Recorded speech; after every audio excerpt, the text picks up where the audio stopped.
Viewers' discretion is advised.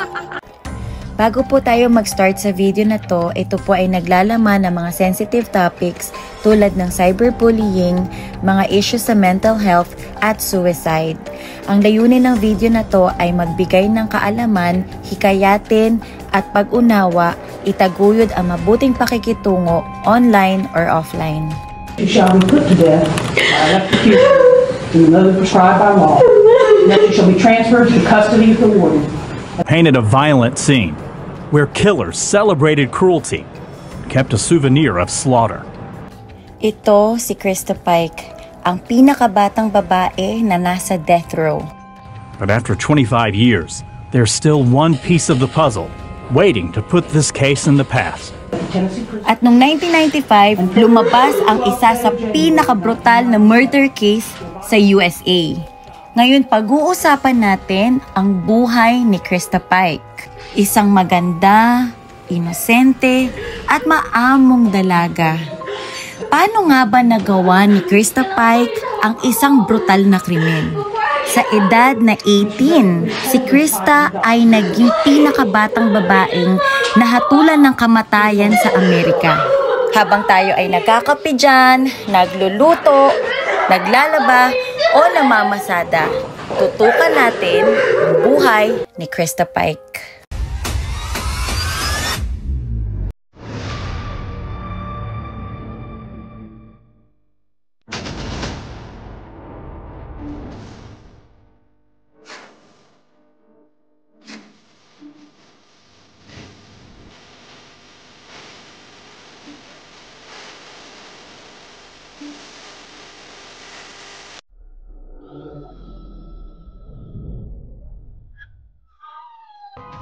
Si Krista Gail Pike ay pinanganak noong March 10, 1976 sa West Virginia, USA. So simula pa lang nung bata siya, hindi na maganda yung kinalakihan niya. Sabi nila, lumaki daw siya sa isang magulong environment. Alam ko na yung tatanong nyo, nasaan ang magulang ni Krista, di ba? So, ang mga magulang ni Krista, naghiwalay na nung pinanganak pa lang siya. So, wala na rin yung presence ng daddy niya. Tapos, yung mami naman niya, nag-party-party at nalulung sa droga. Bale, ang nagpalaki sa kanya, yung lola lang niya. So, pagdating ng teenage years niya, nagbulakbol siya, na-drop out siya ng high school, nagkaroon siya ng mental health issues, tapos nag-drugs na din siya. Pero nung 18 years old siya, sumali siya sa isang Job Corps na vocational program sa Knoxville, Tennessee, para siyang TESDA sa Pilipinas. Ito yung training program para sa mga kabataan na low income, from 14 to 24 years old. At dito niya nakilala ang boyfriend niyang si Tadarrell Shipp. Mas bata pa ang boyfriend niya ng 1 taon, pero simula nung nakilala niya tong boyfriend niya, dito na umikot yung storya. Bibigyan ko kayo ng konting background kay Tadarrell.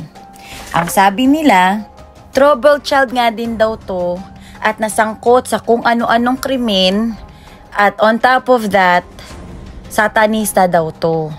Nakakatakot, di ba? So, nahikayat niya tong si Krista Pike maging satanista. Tapos, dalawa silang gumagawa ng mga ritual na kung ano-ano.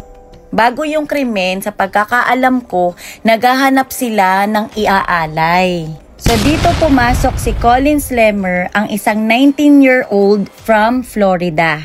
Nakilala nila si Colin Slemmer dahil din sa Job Corps program. Sa report, according to Krista, nakikipaglandian daw si Colin kay Tadarrell, kaya yun daw ang kinaselos niya. Doon nagsimula. Itong Krista na paranoid, akala niya agawin yung jowa niya, kaya doon siya nagplano. Noong January 12, 1995, si Krista at ang boyfriend niyang si Tadarrell, in-invite nila si Shadola Peterson para lokohin si Colin Slemmer at pumunta dito sa isang isolated area na malapit sa University of Tennessee campus. Nakumbinsi nila si Colleen dahil ang sabi nila, magmamariwana sila doon sa tago para medyo malayo sa tao at walang makaalam kung anong gagawin nila doon. Pagdating nila doon, inatake ng grupo si Colleen nang walang kaabog-abog. Ang sabi sa report, nagsasalitan itong si Krista at Daryl sa pag-torture kay Colleen gamit ang box cutter. Cutter ang ginamit at torture ang ginawa. Hindi basta lang pinatay, tinorture siya ng 30 to 40 minutes. Imaginin mo yan? Sabi nga nilalaslas siya sa ulo at sinasaksak at hindi na mabilang kung ilan yung saksak sa dami ng tinamo ni Colleen Slemmer.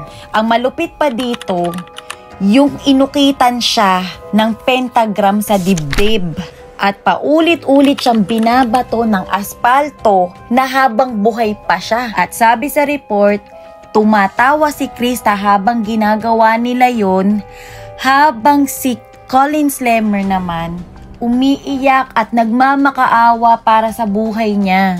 At yung pinakamalakas na bagsak ng aspalto ni Krista ang pumatay kay Colleen Slemmer, na nabasag ang kanyang bungo.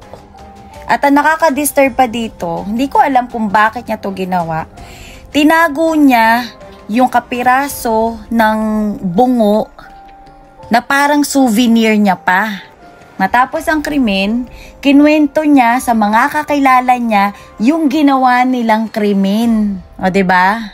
Niyabang niya sa mga kaibigan niya kung paano niya pinatay si Colleen Slemmer at pinapakita niya pa yung bungo na parang kala mo trophy niya. At doon nagsimula ang downfall ni Krista Pike. Nahuli sila the next day, silang tatlo. Nung interrogation pa nga daw, itong si Krista, natutuwa pa siya na kinukwento niya yung krimen na ginawa niya at yung physical evidence na hawak niya na bungo. Itong tao nga daw to, wala siyang remorse or wala siyang awa. Makikita niyo yung clip niya na lagi siya nakasmile, na para siyang feeling niya celebrity siya dahil sa ginawa niya. Noong March 1996, nahatulan siya ng guilty of first-degree murder at nasistensyahan siya ng pagkabitay by electrocution or electric chair. At sa edad na 20 years old, siya ang pinakabatang babae na nasa death row sa United States. At ang boyfriend naman niya na si Daryl Shipp ay nahatulan ng life sentence. At sa pagkakaalam ko, pwede siyang parole after 20 years kung maayos siya sa loob ng bilangguan. Si Shadala Peterson naman, yung friend nila, binigyan siya ng probation dahil nag-exchange siya ng testimonya or siya yung nagsabi kung anong nangyari dun sa krimen na yun. So, ito na yung buhay ni Krista Pike sa death row. Ito yung nakakaloka. Habang nasa kulungan siya, sinusulatan niya yung boyfriend niya sa kulungan din. At kinukwento niya kung ano yung mga nangyari in the past na parang wala lang nangyari. At binibenta tong sulat na to sa online. Hindi ko alam kung bakit, anong meron, pero binibenta nila tong sulat na mga killer na to sa online. Back to the story, noong 2001, nagtry siya na tumakas sa kulungan. At ang kasabwat niya dito ay isang 23 years old na si Justin Heflin na police officer kung nasaan siya nakakulong. Ito nga daw kasi si Krista Pike, talagang maganda, inosente, maamo, talagang mapapaniwala ka sa mga sinasabi niya. Magaling daw talaga tong magmanipula ng tao. So bago ma-terminate itong si police officer Heflin, dinala siya sa Davidson County Jail nang may bond ng $75,000 US.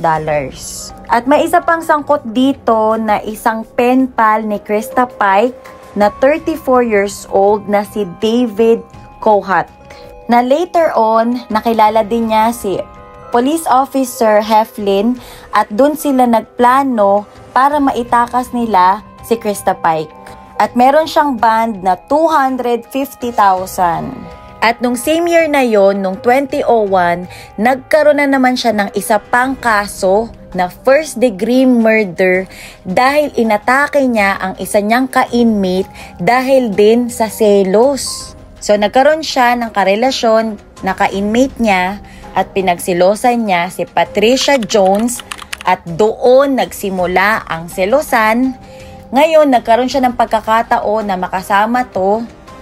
Sinakal niya ng sintas ng sapatos na muntik ng ikamatay ni Patricia Jones. At simula nun, nilagay siya sa isang solitary confinement. Meaning, bawal siyang makipag-interact or makahalubilo sa mga inmates.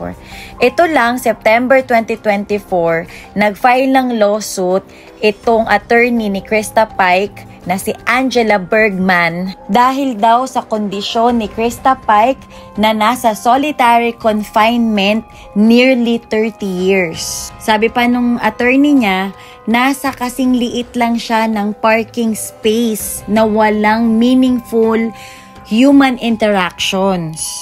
At ito daw ay maapektuhan ang kanyang mental and physical health. At yan ang last update about kay Krista Pike. Nilalaban pa rin nila yung kaso dahil sinasabi nila bata pa daw si Krista Pike noong mga time ng krimen na yon at kailangan din niya na mabigyan ng parole. At hanggang ngayon ay buhay na buhay pa rin si Krista Pike at nilalaban ang murder case niya. At ano po ba ang opinion nyo sa story natin ngayon? Comment down below at pag-usapan natin yan. Please subscribe, like, and share at para makagawa pa ako ng mas marami pang crime scene stories. Marami pong salamat sa mga taong nakinig at kung meron po kayong story na gusto nyong ma-feature ko sa susunod kong story, please message me, Facebook account, Danny, or Facebook page, The Danny Stories.